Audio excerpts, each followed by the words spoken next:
Bismillahirrahmanirrahim. Assalamualaikum warahmatullahi wabarakatuh, and a very good day to Dr. Rashid. May Allah always bless you every day. So today we are from Group 18. We'll present to you about our topic that we choose for our assignment group task, which is Desertion of Concept, Halal and Haram among Muslims. The reason why we decide to choose this topic is because we want to bring this title forward so that it can become a guide and lesson for all Muslims, especially when it comes to halal and haram matters. We can see people nowadays always make it as an easy matter, but as a Muslim, we need to take it as a serious matter so that we will be able to avoid committing sins and get the wrath of God. In addition, it also can reflect to society how the difference between the lifestyle of a Muslim and a non-Muslim. So, in this video, we are gonna carry out with 6 important topics that related with halal and haram matter, which are about alcohol, riba, corruption in Islam, pawning dignity, things that are illegal are allowed, and things that are halal are banned, and last but not least is the circumstance of Muslims nowadays. So, without further ado, let's begin. Assalamualaikum warahmatullahi wabarakatuh. My name is NURUL SYAMIMI binti MOHAMED SENU. My matric number 1190323. So today, I want to share and explain about the current issue such as alcohol crime and drug driving. Case related to drug drivers in the country are seen as very serious. Malaysians have many lost their life and loved ones as a result of incident being hit by drug drivers. This is very sad and need to be taken more seriously. Drink driving has recently become a hot topic again in Malaysia, following a spate of fatal road accident involving driving suspected of driving while intoxicated with alcohol. Even as the Malaysian government have pledged to introduce new law in with harsher punishment, the issue has quickly snowballed into call begging from provision for fever premise a law to sell alcohol, to suspension of sale, and even the eventual shutting down of the alcohol industry in Malaysia. But what do we actually know of drink driving in Malaysia? How big is this problem? How many individuals in the country die each year from accidents caused by drug driving? Why forbidden alcohol in the Islam? Alcohol can lead to criminality. Although a controversial statement, in Islam, alcohol is viewed as the key to every evil. Hadith, because of its close relation to creating or making criminal behavior easier to commit. There isn't an omission of the medicinal use of alcohol, but to say that prevention is better than a cure. Thus, the Quran explained in alcohol there is a great sin and some benefit, but the sin outweighs its benefit. Hi, my name is ZAHIDA ZAHID 119019. Riba is a concept in Islam that refers broadly to the concept of growth, increasing or exceeding, which in turn forbids interest credited from loans or deposits. The term riba has also been roughly translated as the pursuit of illegal, exploitative gains made in business or trade under Islamic law akin to usury.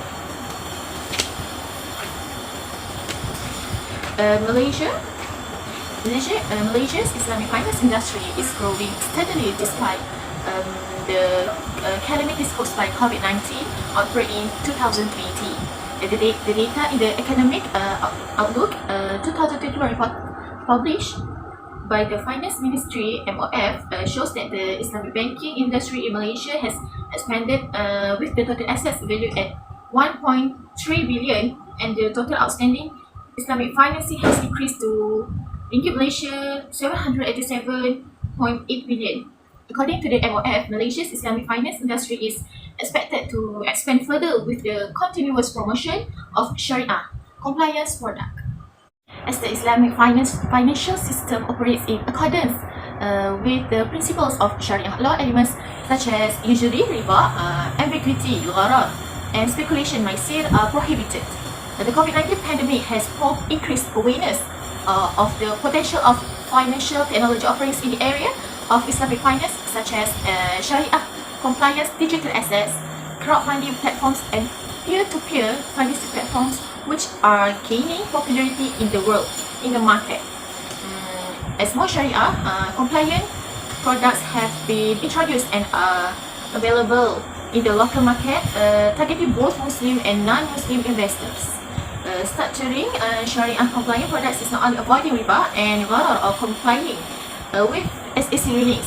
It is also about financial literacy, technology, and ensuring products added to the ever-increasing dearth of laws and regulations from BNM. Thus, it will be prudent for Islamic finance players to consider the legal and technological aspects when developing and structuring Sharia compliant products. Or you who have believed, fear Allah and give up what remains due to you of interest, if you should be believers. And if you do not, then be informed of a war against you from Allah and His Messenger. But if you repent, you may have your principle. Thus, you do no wrong, nor are you wrong. Surah Al-Baqarah, verse 278 and 270. Allah Subhanahu wa Ta'ala commands His believing servants to fear of Him and warns them against what would bring them closer to His anger and drive them away from His pleasure. Again, Allah Subhanahu wa Ta'ala opens the ayah by addressing to the believers, meaning it is a matter of your iman, faith, so pay heed. Muslims are reminded to have taqwa, fear, and love of Allah Subhanahu wa Ta'ala and abstain from doing that which is forbidden, in this case, consuming riba. Remember that Allah Subhanahu wa Ta'ala is watching us. A bad deed can be concealed from the people but not from Allah. When a sentence contains fear Allah, it is a reminder for us to give the wrong that we are doing and fear that Allah Subhanahu wa Ta'ala will hold you accountable for the wrong action. And give up what remains due to you of interest. It is meaning abandon the riba that people still owe you upon hearing this warning. Then again, there is a reminder of our iman. If you should be believers, meaning if you are a true Muslim, you will give up riba immediately after reading this ayat. Surah Al-Baqarah, verse 279. The word fa'adhanu is from the root letters hamzah, dhal, nun, and it means to allow, to permit, to order, be informed, advice, notification, or announcement. The word ru'usu is from the root letter ra, hamza, sin, and it is used to denote different things. It can be used for the head, chief, or common, and even capital or principle of money. In the ayat, it means capital or principle. Ibn Abbas commented that it means be sure of Allah from Allah and His Messenger sallallahu alaihi wasallam. He also said that on the day of His resurrection, those who eat riba will be told to take up arms for more.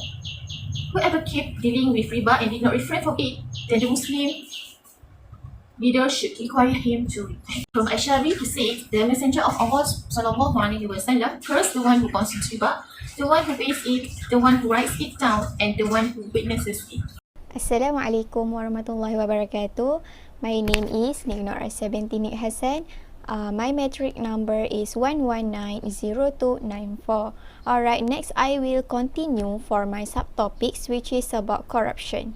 Corruption is something and a form of dishonesty or criminal offense undertaken by a person or by organization entrusted with a position of authority. Next, we will see what's mean of corruption in Islam. Right, and I will continue what's mean of corruption in Islam. As we know, corruption is something that prohibit, which is clear in Al-Quran and As-Sunnah with the prohibition. And as we know, the prohibition of corruption in the Al-Quran is taken by Allah Subhanahu wa Ta'ala is rebuke of the Jews who used to take the bribes.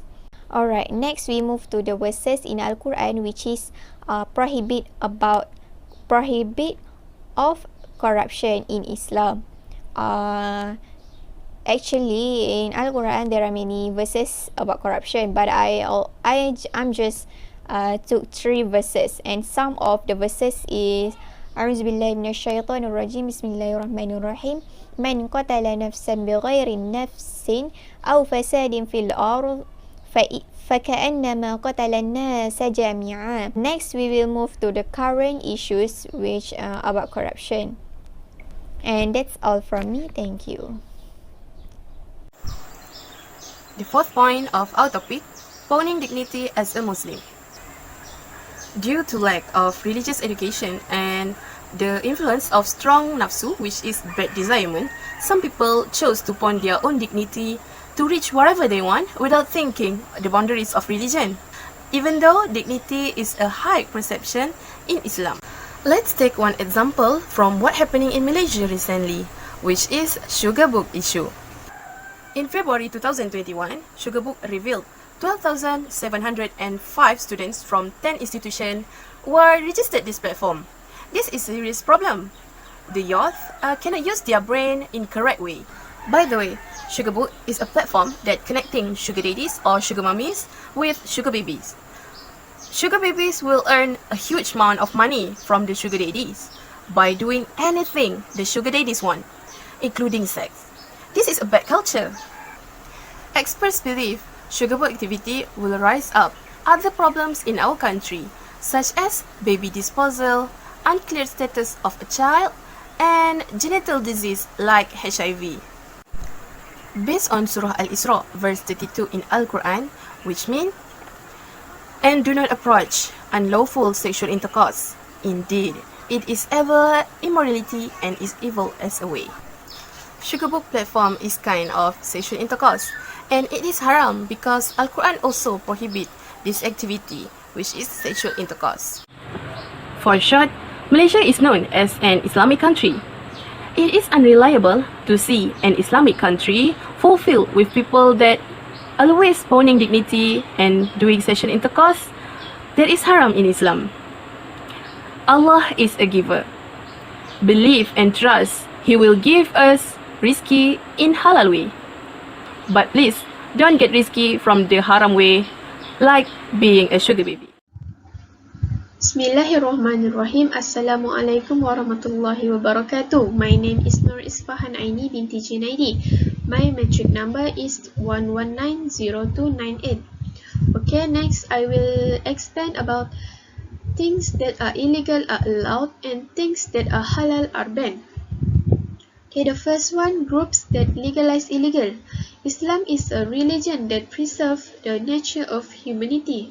Islam too does not legitimize things that are harmful to human being and do not forbid things that are beneficial to human.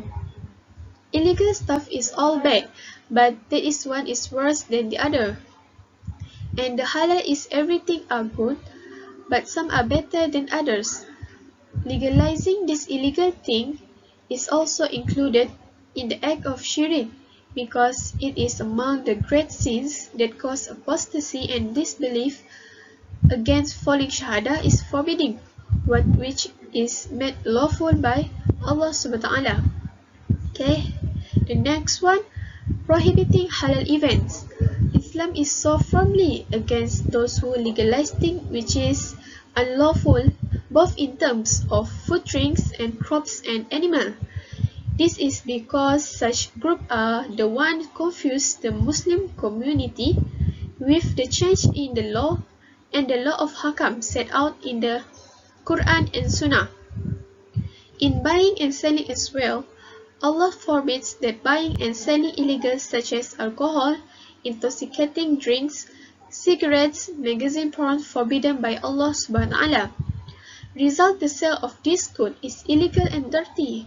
In the words of Allah subhanahu wa ta'ala in Surah Al-An'am, verse 143 until 144, Allah denies those who forbid events God is lawful for His creatures. As we know, for the current issue that happened on 24 December 2020, the story of illegal meat legalized. Interviews conducted with 5 slaughterhouse workers and monitors in Australia revealed that they had been threatened to approve illegal meats for the Malaysian market. They also claimed to have received bad treatment while on duty under an individual named Muhammad Adil Rahman. The 5 who work at various slaughterhouses in Australia have asked journalists to use their nickname so that their identities are not revealed. A man named Mustafa was hired as a butcher by Muhammad Adil Rahman to represent SYGMA, which is Supreme Islamic Council of Halal Meat Australia. Mustafa was then assigned as monitor between 2008 and 2012 at various slaughterhouses located in New South Wales, Australia. You can refer to the picture in the right.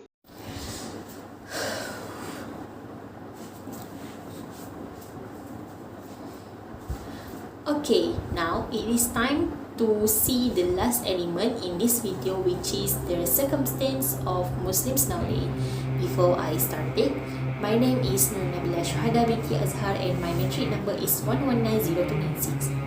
Okay, from all the things that my friend have just presented earlier, we need to take it as a serious issues, especially when we are facing a lot of opinion from the people that will be that probably will be invalid to use in our life. Remember, halal and haram matter are not a game. It is all about our life guideline on how we as an ummah want to have a better life. So, when we see our Muslim people self personally do the haram things such as go to pub, drinks alcohol, take riba, involved in corruption, rapes and so on, it feel like they did not feel any guilty in their heart during do this kind of activities. We are too afraid when there will be more invalid information about halal and haram, especially nowadays. The information can be easily can be shared easily through the social media such as WhatsApp, Instagram, Twitter, Facebook and so on. But we need to know that this kind of situation are already taught by the Prophet Muhammad sallallahu alaihi wasallam in hadith from Abu Hurairah radhiyallahu anhu, meaning surely there will come a time when people no longer care where their wealth is obtained from, whether from a halal or a haram path. Hadith narrated by Al-Bukhari, hadith number 2083. Other than that, we can see that the number of the deaths of Muslim scholars have been rising year by year, and the emergence of a group of preachers carrying untrue knowledge has already begun to increase. So it's really gave the big impact to the Muslim society when there are no Muslim scholars who can convey knowledge correctly, especially those who always solve a problem based on the Quran and Hadith completely without a doubt. So it's very important for us to stay closer with Allah Subhanahu wa Ta'ala and always make dua, recite Al-Quran, zikir and pray for our safety every day. Inna Muhammad, inshallah. Before we ending this video, we like to state again that as a Muslim, following all the messenger, all the command from Allah Subhanahu wa Ta'ala, whether from Al-Quran or Hadith, are compulsory. For this case, halal and haram are two things that we need to take care for the rest of our life. So, if we didn't take it as a serious thing, it can be destroy our faith in understanding Islam, about Islam, and finally fear it may be lead to apostasy. Na'udzubillahi min zalik. May Allah always protect us, always protect our family and friends from the end time slander. So that's all from our group in discussing about the desertion of concept halal and haram among Muslims. And we hope that Allah Subhanahu wa Ta'ala will protect us, will protect our faith from descending and protect us from the slander of the end times. So thank you so much to Dr. Rashid for lending your ear and spending your time to watch our videos. Last but not least, have a nice day and Assalamualaikum.